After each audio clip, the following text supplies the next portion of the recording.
Szanowni Państwo, za chwilę rozpoczynamy pierwszy panel. Prosimy o zajmowanie miejsc, wyłączenie telefonów komórkowych. Zostało nam kilka minut, więc serdecznie zapraszam wszystkich Państwa.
Dzień dobry, witam Państwa bardzo serdecznie. Drugiego dnia Kongresu Polska Wielki Projekt.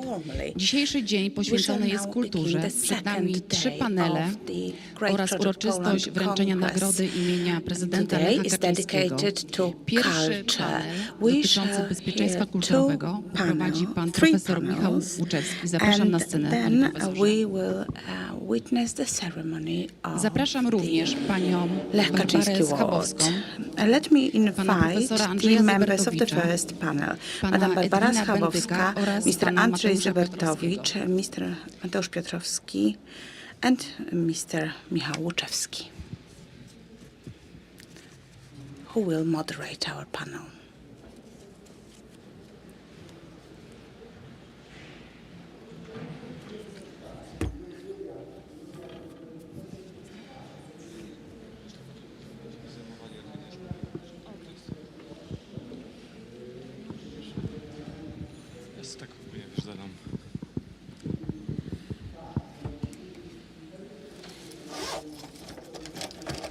Witam Państwa bardzo serdecznie. Good morning. Witam też tych, którzy I'd like to welcome all of you present here today, but also all those who are following our event online. Unfortunately, due to the pandemic situation, we were not able to admit many guests physically to the castle, but I did see that yesterday we were followed by over 1,000 viewers. As we said years ago, we want to maintain and take care after the very delicate ties between our civilizational efforts and our heritage. I would like to thank the panelists for accepting the invitation to take part in this panel and to make the effort to take care of these very fragile ties. Our security